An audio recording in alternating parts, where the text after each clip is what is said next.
السلام علیکم ساتھیوں، آج کی میری کہانی کا نام ہے دادی زمانی۔ ان کا اصل نام تو زمانی بیگم تھا، مگر وہ محلے بھر کے بچوں کی دادی زمانی تھیں۔ دادی زمانی کی عمر کسی بھی طرح 90 برس سے کم نہ ہوگی۔ وہ نابینا بھی تھیں، مگر بیمار ہرگز نہ تھیں، بلکہ زندہ دلی کی جیتی جاگتی مثال تھیں۔ ان کا گھر گلی کے نکڑ پہ واقع تھا اور محلے بھر کے بچوں کی بہترین نمائش گاہ تھا۔ بات دراصل یہ تھی کہ ان کا گھر وسیع رقبے پر بنا ہوا تھا، جس کے بیچوں بیچ ایک کمرہ اور آگے ایک چھوٹا سا دالان تھا، جس پر کھجور کے پتوں کی چھت پڑی ہوئی تھی۔ دادی زمانی کا سارا دن اسی دالان میں ایک چرپائی پہ گزرتا اور ان کے گھر کا بڑا سارا صحن بچوں کے لیے کھیل کا میدان بن جاتا۔ بچے اس کھلے صحن کا فائدہ اٹھا کر خوب مزے سے مختلف کھیل کھیلتے۔ دادی زمانی گھر میں بالکل تنہا ہوتی، اس لیے بچوں کے آ جانے سے ان کے گھر میں خوب چہل پہل ہو جاتی اور ان کا دل بھی لگ جاتا۔ دادی زمانی کے شوہر، جنہیں ہم سب دادا وحید کہتے تھے، کہیں راج مستری کا کام کرتے تھے۔ وہ نہایت چاق و چوبند تھے۔ عمر میں بھی دادی سے کم از کم 10 برس چھوٹے ہوں گے۔ اپنی نابینا بیوی کا بے حد خیال رکھتے تھے۔ صبح صبح انہیں ناشتہ کراتے، پھر کھانے کی تیاری میں ان کی مدد کرتے اور اس کے بعد اپنے کام پر چلے جاتے۔ ان کی غیر موجودگی میں محلے کے سب بچے دادی کا خیال رکھتے اور ان کے چھوٹے چھوٹے کام کر دیتے۔ شام اور رات کے وقت دادی سارے بچوں کو بہت مزے کی کہانیاں بھی سناتی تھیں، مگر اس کے لیے ضروری تھا کہ سب بچے کہانی کو مکمل توجہ اور خاموشی سے سنیں۔ جو ہی کوئی بچہ کہانی کے درمیان بولتا، سزا کے طور پہ دادی ہاتھ سے جلنے والا پنکھا کھینچ کر اس پر دے مارتی، اور ان کا نشانہ نابینا ہونے کے باوجود ایسا پکا تھا کہ مجال ہے وہ پنکھا اس بچے کو نہ لگا ہو جو کہانی کے بیچ میں بولا ہو۔ دادی کی بچوں سے بھی یہ فرمائش ہوتی کہ بچے بھی انہیں کتابوں سے کہانیاں پڑھ کے سنائیں، اور جو کہانی انہیں زیادہ پسند آ جاتی وہ اسے بار بار سنتی، یہاں تک کہ ہم عاجز آ جاتے۔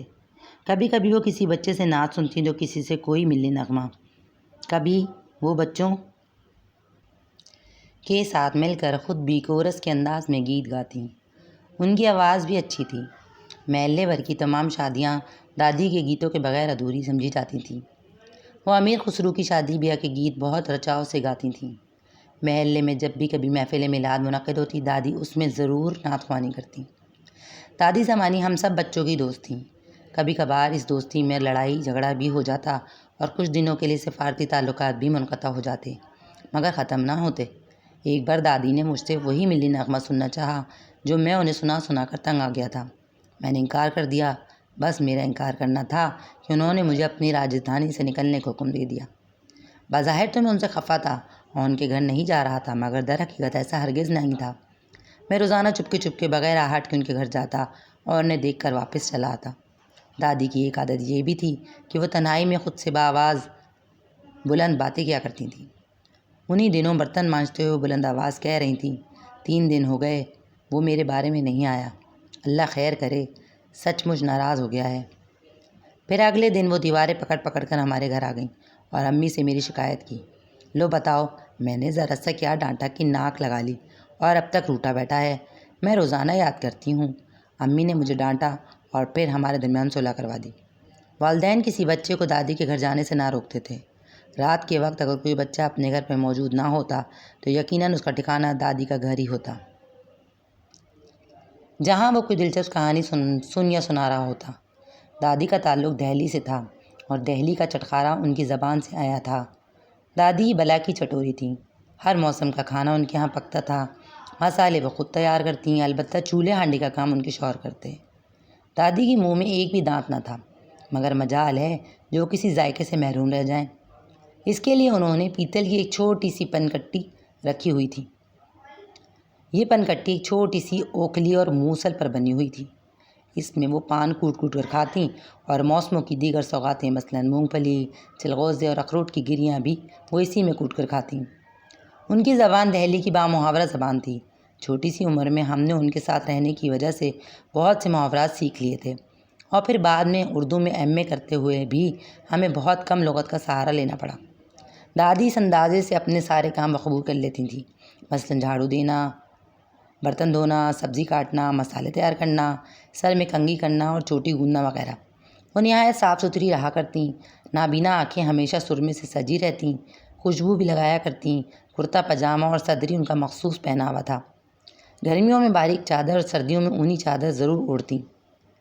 پان کھانے سے ہمیشہ منہ سرخ رہتا۔ رمضان میں عید کے موقع پر وہ خصوصی تیاری کرتیں۔ نابینا ہونے کے باوجود بچوں سے ان کے کپڑے اور جوتے منگوا کے انہیں ہاتھوں سے ٹٹول ٹٹول کر دیکھتیں اور ان پہ اپنی رائے دیتیں۔ ہم دادی کو عید کارڈ بھی دیا کرتے تھے، جسے وہ ہم سے ہی پڑھواتیں اور بہت خوش ہوتیں۔ عید پر وہ بہت سی دعاؤں کے ساتھ ہمیں 1 روپیہ عیدی بھی دیتیں۔ دادی بھلی چنگی تھیں، انہیں کوئی بیماری نہ تھی، بس بخار چڑھا، پھر چپ لگ گئی اور وہ بستر سے جا لگیں۔ ہر وقت ہنسنے بولنے والی، کہانیاں اور گیت سنانے والی یہ چڑیا بالکل خاموش ہو گئی۔ میں ان دونوں 7ویں جماعت میں پڑھتا تھا۔ حسب معمول اسکول جانے سے پہلے دادی سے ملنے گیا۔ دادا نے کہا ان کے قریب بیٹھ کر سورہ یاسین پڑھو۔ میں نے ایسا ہی کیا اور اسکول چلا گیا۔ اسکول سے واپس آیا تو دادی سفر آخرت پر روانہ ہو چکی تھیں۔ میں پھوٹ پھوٹ کر رو رہا تھا۔ میں ہی کیا، سارے بچے افسردہ تھے۔ ان کی اتنی پیاری دوست ہمیشہ کے لیے ان سے بچھڑ گئی تھی۔ میں نے زندگی میں پہلی بار کسی مرحوم کی آخری رسوم میں شرکت کی اور دادی کو اپنی دعاؤں کے ساتھ رخصت کیا۔